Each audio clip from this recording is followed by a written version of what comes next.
Hello everybody, this is ManuS and welcome back to another patch notes review. The latest patch notes are out and they are pretty interesting, so before we dive right in, you know the drill. Hit the subscribe button down below to not miss out on future content, and now let's get going. Alright, so as usual you can find the link of the full patch notes in the description down below if you haven't seen it yet and want to read it for yourself. One small change at the beginning: patch notes and other articles are now dropping an hour earlier than before, which is nice, I guess, for certain time zones. Like in Europe, getting it an hour earlier doesn't make that much of a difference, but I imagine in some regions it's nice and makes them more accessible. Anyway, on to the card changes. So it finally happened, Hecarim got nerfed. First of all, health goes from 6 to 5, which is something that I've been suggesting as one of the ways to sort of tone him down a bit for a while. Simply put, 4/6 meant most units in the game, like almost no unit in the game, could block him without help and kill him, which is a big deal given that he creates 2 free attackers every time he attacks. So if he gets to attack twice, that's super brutal.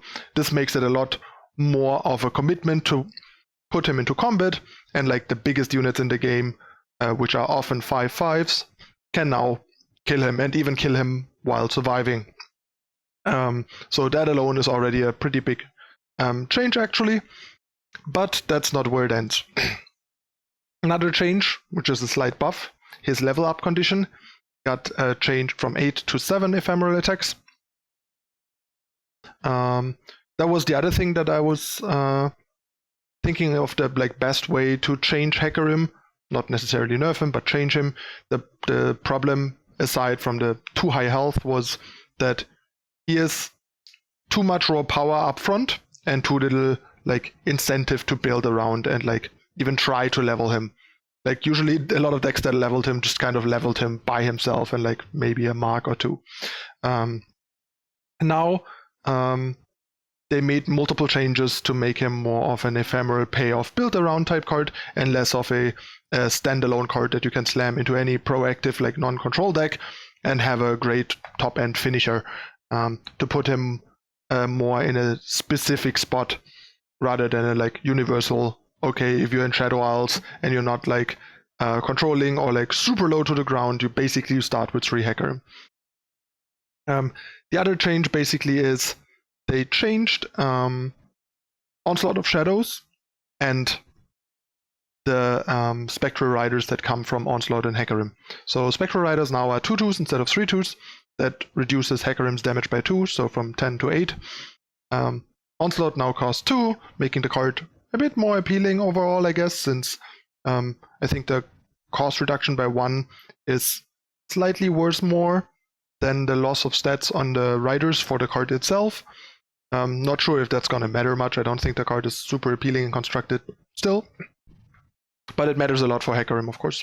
And to compensate, so that he still does the same once leveled, now he buffs +3/+0 instead of +2/+0. So basically the leveled Hecarim on his own does the same amount of damage as before, while the non-leveled Hecarim lost 2 points of damage.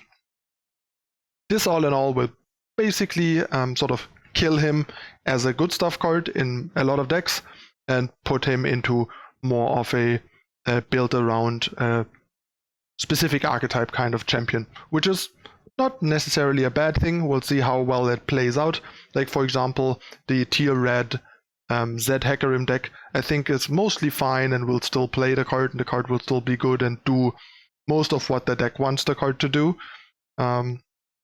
But in a lot of other decks, the card seems a lot less appealing, especially with some changes that we'll see down the line. So yeah, all in all, pretty solid change. We'll see if they went slightly overboard, and the health change maybe would have been enough, and a different way to kind of rebalance leveled versus non-leveled.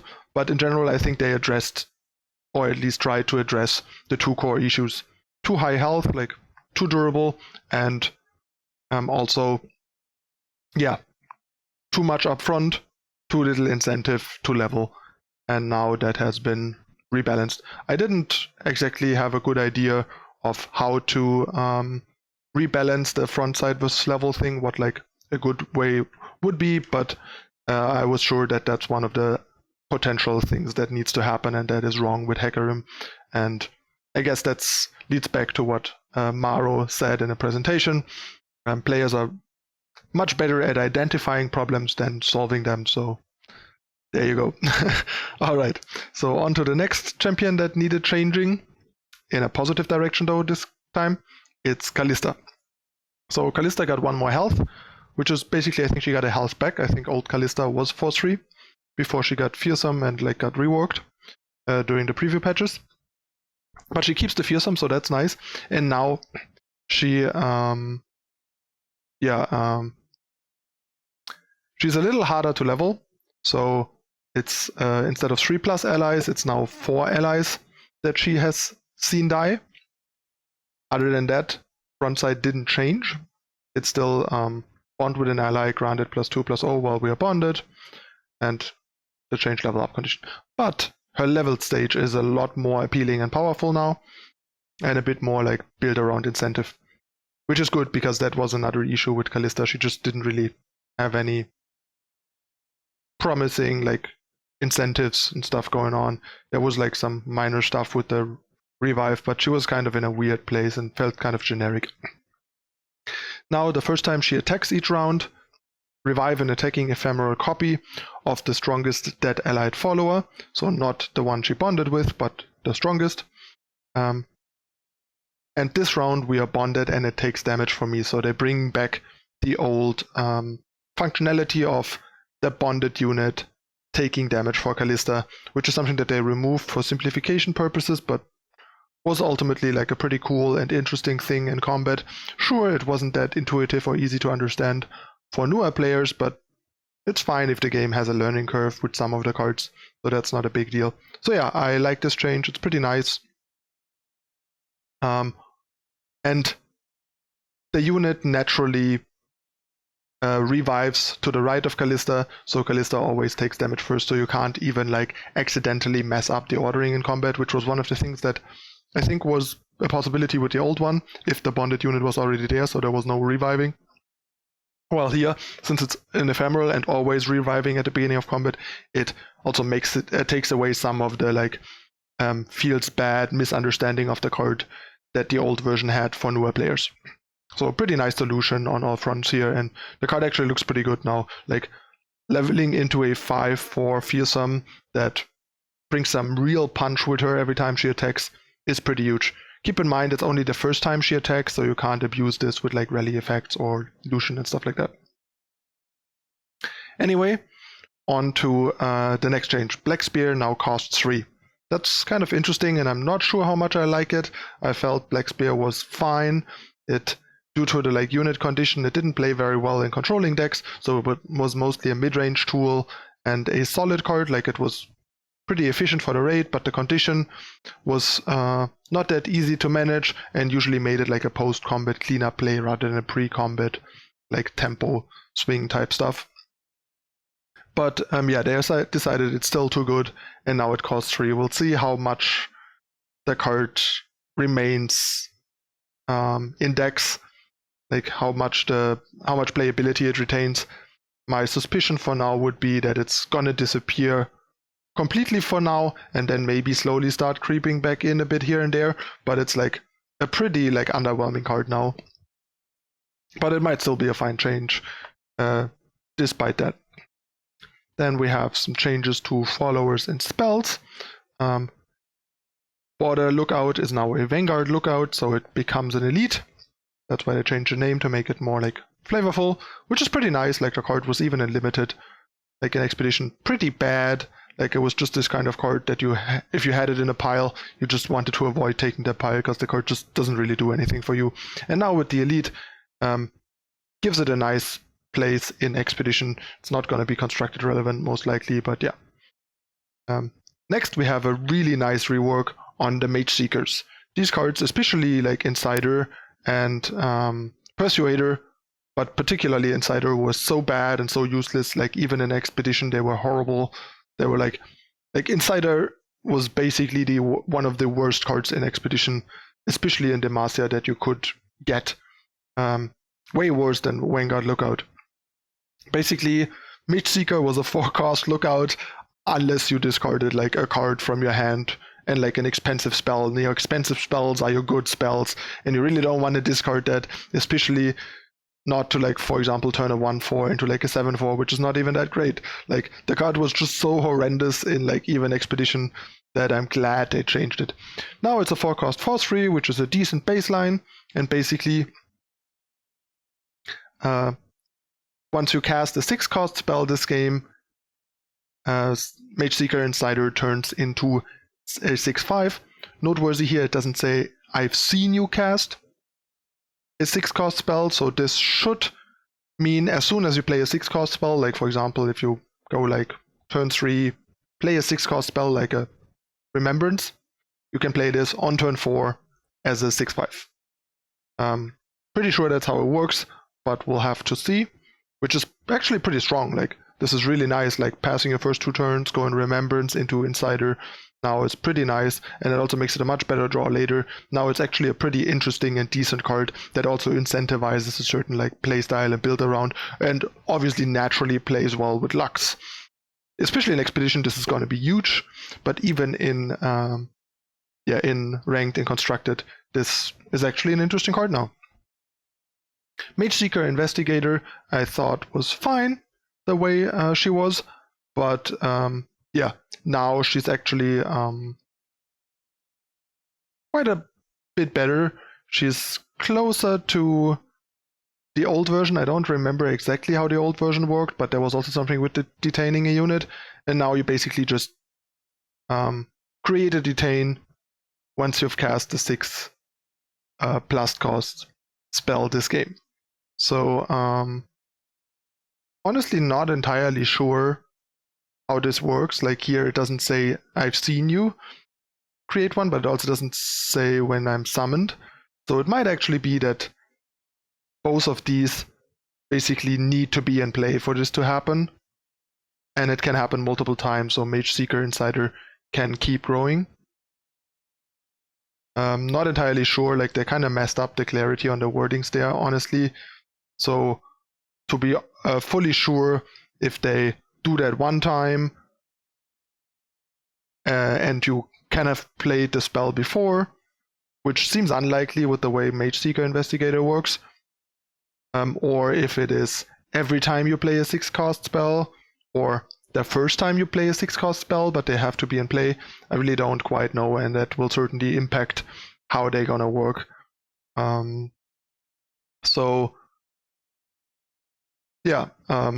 It seems most likely right now that it is that they have to be in play, and that it's for every 6-cost spell. That would be my most likely guess, but it's still a bit of a weird wording, honestly. And last but not least, we have Mage Seeker Persuader, which was okay-ish in Expedition, but still not great, but more playable than Insider, and now got drastically changed. It was a 6-drop for 1 Challenger, now it's a 3/2 that gets +1/+1 and Challenger once you play a 6-cost spell. So basically, a slightly below average 2-drop, in the sense a 3/2 with no other relevant text at that point in time is a bit below the curve. Usually you get like at least some upside, like Fearsome or whatever.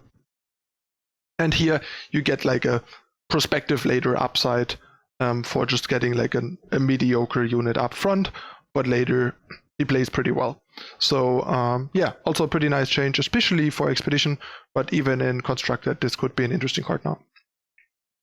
Then we have a nerf. Drought Favorite loses 1 health point, which I think is very reasonable. The card was extremely good. It was tied for like best Noxus aggressive card in my opinion, and one of the main reasons why Spiders and the discard deck were the way I presented it in my deck tech are even good decks, and we'll see how much this nerf changes that. I would guess it's still mostly fine, but it makes the card a bit more manageable, and like the average, like on curve, is often something like 5-5, and now being a 5-4 instead of a 5-5 means it suddenly doesn't survive Bull Elnuk, it doesn't survive Chump Wump and all these things, so it trades a lot more instead of staying behind as a 5-1, which is a pretty big deal, so you only get to like overwhelm once. Overall, pretty reasonable. The card was definitely an outlier and one of the more pushed cards.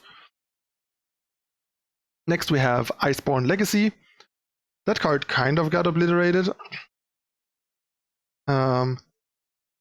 It used to be grant an ally and all allied copies of it everywhere +1/+1 at burst speed for 3, and now it's 5 cost at slow speed, and you grant an ally and all allied copies of it everywhere +2/+2, which technically is nice, but the fact that it's slow means it's much more clunky, much less flexible, much more of a like pre-combat commitment, and the way that it is currently worded seems like now it's basically a bad pack mentality in that they can fizzle it by just killing the unit in response.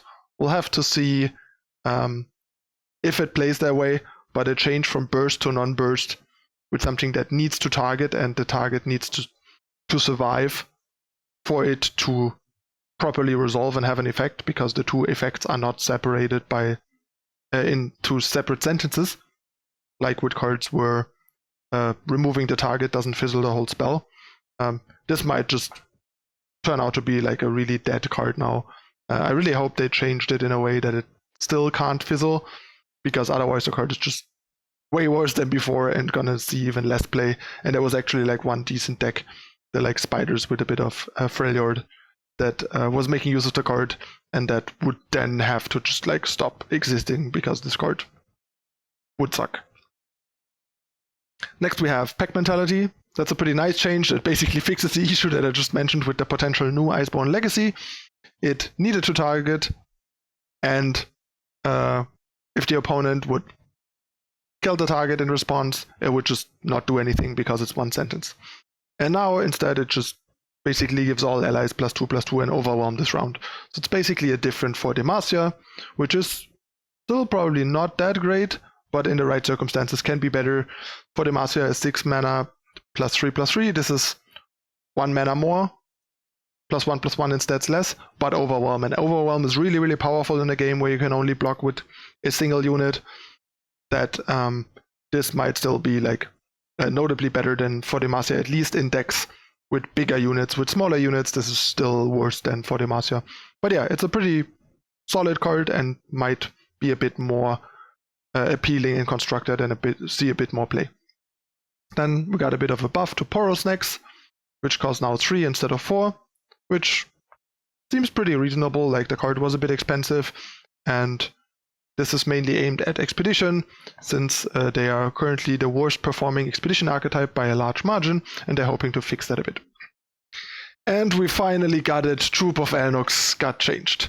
And they simply changed it in one of the ways that most people, including myself, have been considering a change, either by removing the RNG or reducing how deep it basically looks for Elnuks. And they went with the 6 cards deep because they wanted to keep the like counterfeit copies and RNG dream alive. But yeah, as they said, which is good, and they already stated that in their developer notes, we don't think RNG at Troop's previous level should be prevalent in the competitive metagame. We considered a redesign that would be more deterministic, but we wanted to preserve Troop as linchpin in counterfeit copies decks. So yeah, they did some hypergeometric calculating and testing, as they said, and came up with the number 6 as a way to make it still nice if you really stack your deck with counterfeit copies, but pretty underwhelming if you don't. So the card will probably disappear from competitive decks, which is exactly what most people wanted. No more turn 5, let's flip a coin and see if I win the game. So that's pretty good. Really glad that happened, because this was just not fun to play against, and I can't even imagine it being particularly fun after the first couple of times playing a deck with this, just playing your like turn 5 Troop, hoping to high roll and then just see your opponent concede and move on to the next game. Like, this is not how this game is supposed to be played. So, great change. Happy this happened. Since elusives remain to be one of the top decks with the top win rates, after reinventing itself from the last changes, we see more nerfs here. Basically, the two ways that people could have seen, including myself, Conspirator change in the past was either lose 1 health or 1 attack. I would have preferred to lose 1 health because the losing 1 attack makes the card pretty poor rate, I think, for what it's supposed to do and its effect. So we'll see how devastating this change is going to be, but it's a pretty big one and might kind of just kill the card in general for Constructed, but we'll see. And we'll see how this affects elusives and if they can once again adapt and reinvent themselves, or if they're finally done for now. Or at least move into more of a hybrid, like partially elusive type of deck that takes advantage of some of the elusives without being like a full-on elusive aggressive midrange deck. Next, Jump Womp was a bit too efficient in their opinion, which I can agree. Like a 4-4-4-4 was a pretty good rate in the game, especially if it gave you like effectively 2 free cards, and in a lot of decks that was actually 2 free cards because they either had Ramage or had like something like Ezreal where they really needed these extra cards to basically burn out the opponent. So the impact is pretty powerful, and I think toning it down a bit to make it a 4-3, make it a bit less good at attacking and blocking against other units is a good way to balance the card advantage that it provides, so I like that change. This obviously by far impacts, I'd say, Ezreal decks the most together with the troop change. So a bit of a rebalancing there, which we'll see how the deck adapts. I don't think the deck is going to die, but it is going to adapt, and it is maybe going to even heavier lean into the Noxus version with Draven and move away from the Freljord list more than before. Next we have Flash of Brilliance. Now creates a 6+ cost spell in your hand instead of a random spell, so makes the card more controllable. You always get like an expensive spell, which usually means more impact. The range of spells you can get is much smaller, so it's more predictable what you get. It makes it a bit more clunky, but I think overall this is actually a buff, since a lot of the time you got like random, cheap, low impact stuff like Mushroom Clouds and all that stuff that doesn't really do a whole lot for the decks that it's in, while getting a guaranteed 6+ spell means you get a lot of powerful stuff. So this is much more of a free roll now that turns into a real card rather than a free roll that turns often into a marginal card, or much more often. And it plays much better with the new Mage Seekers and plays much better with Lux basically being 1.5 Lux activation, so you can Flash of Brilliance, then you can like play another 3 like Prismatic Barrier or something, and then the next go around on the next turn, for example, play the spell you got from Flash to get the second beam. Yeah, we'll see how that plays out. Card seems slightly improved and has a really nice purpose now. And yeah, they really wanted to make the sort of Lux PNZ Mage Seeker type deck more of a coherent, obvious archetype thing, which I guess is especially nice for newer players. Although I'm not the biggest fan of too much on-the-nose pre-built decks, and keep cards flexible enough that players can discover and experiment more, rather than have these obvious like, okay, these cards are supposed to play with these cards, let's put them together and then we have a deck type thing, which is something that we see in Magic a lot these days, for example, and has caused a lot of frustration and annoyance with players, and also made formats often a bit lame, because you just basically, a new set comes out, and more often than not, no matter what you try, in the end you just build the 2 or 3 obvious archetypes that the design screams for, and they're gonna also be the best decks. So I hope this doesn't like eventually fall into that pit hole. Not saying it generally necessarily is, but it's something to be aware of, and I hope it doesn't happen. Then they made Ramage a bit more flexible, which is huge actually. So now if you only have one other card, you can still play Rummage and just play half a Rummage, basically. Discard the one card and draw one card, which is pretty big, because especially with Jinx, if you had Jinx leveled and then the next turn draw a card plus Rummage, you can't Rummage, you can't empty your hand, you can't get a Death Rocket, which is super big deal. So this is basically a huge buff to Rummage in the Jinx decks, and makes the card overall more flexible. Bit surprised by this, honestly. The card is pretty strong already, with how many ways there are to generate free cards. Draven Axis, Mushroom Clouds from Jump and all that stuff. Small turrets from Heimerdinger and. But yeah, it makes the card a lot less frustrating when your hand is small, which is a pretty big deal.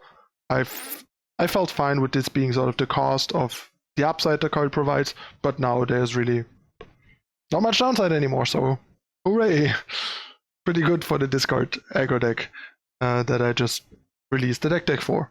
The nerf to crowd favorite shouldn't change that too much, like it just makes the card slightly less good, but still really good card, and Rummage just got better, so at least a net even for the deck. Then Unstable Voltician also got changed to fit with the whole Mage Seeker luck theme. When I'm summoned, grant me +4/+0 and quick attack if you cast 6 cost spells this game, and now he gets it for every spell you cast instead of on summon. So you play him on turn 5 as a 4/4, and on turn 6 you can play the first 6 cost spell, turn him into an 8/4 quick attack, and then for every consecutive spell, the way I understand it, he keeps growing. So yeah, he's kind of a neat sort of finisher power threat with these 6 cost spells. Not sure if that actually will make him pop up in Constructed. Certainly makes him a lot nicer in Expedition, and overall generally at least more of a consideration in Constructed. Then we have Brood Awakening. Got buffed from 6 to 5. They wanted to move Shadow Isles a bit away from like, yeah, general strengths towards synergy strength, and this card was a bit too clunky and outclassed, among others because there were good 6s like Rekindler and Hecarim to compete with this. Even in Spiders you had Darius that you wanted on 6 and not Awakening, making this card a lot more flexible and powerful, and I could totally see this now making it into Spiders as a 5-drop, for example. Card was already pretty decent before, and now it's pretty good. Then the Mark of the Isles nerf they mentioned during the Blackspear section. Yeah, now Mark of the Isles only gives +2/+2 instead of +3/+3, making it a lot worse at sort of trading up and, yeah, sort of eating quick attack stuff. So you need bigger base units to ambush something like a Z, for example, and stuff like that. Overall, pretty reasonable. The card is really powerful. 1-cost spells are really strong in this game, and this keeps the core functionality intact while lowering the range, and yeah, makes it less of an outlier, especially if you abuse it with cards like Deathmark and stuff. And the last big deal here is Rekindler. This card was one of the like biggest outliers in the game lately, I would say, and now instead of changing the stats, they decided to just move it up the curve, make it a 7-drop, make it yeah, take longer to impact the game. It also weirdly enough curves better with something like Hecarim, although Hecarim is less good to curve with this, and cards that it is also used a lot with right now, like Garen, you have to take 1 turn off. So for example, if you're on odd turns, you play Garen on 5, the opponent deals with it, then you can't play it on your off turn to open attack on 7. Now you have to, before you open attack, play it, give the opponent a chance to respond, and then attack, so they might, for example, be able to Ruination you and stuff like that. So yeah, solid change. We'll see if the card, how the card plays now, if it is fine now, if it might need further little adjustment, toning down, or if it maybe is like too specific and some decks will really don't care too much and abuse it a lot while other decks lost access to it, stuff like that. But definitely good that they changed the card and changed the rate on it. Card was just so much rate on it. It cheated on action, it cheated on card advantage, everything. Like the card was just nuts. A Watchlist is basically a Lee Skitterer two of the more powerful Shadow Isles cards left of the fearsome bunch that they keeping an eye on, and then Glimpse, which is still slightly pushed, and the ideal cost for the card's probably somewhere between 2 and 3, and they basically gonna keep an eye on it and probably consider eventually moving it to 3, I would guess, if they find it problematic going forward. And yeah, Shadow Assassin is the other card that I sort of expected to be changed last time around with the elusive changes, but didn't. And yeah, they tried stuff like 1/2, 2/1, or 4-cost 2/2, but none of them felt right to them, so for now they left it where it is, but they monitor it and might take further action. I was a big proponent for making it a 2/1, because it is a bit too robust for being basically a free card and being evasive. I felt like 2/1 was a good change, would be a good change. So I hope if they take future action, that it becomes a 2/1 draw card. I think 1/2 is pretty awkward.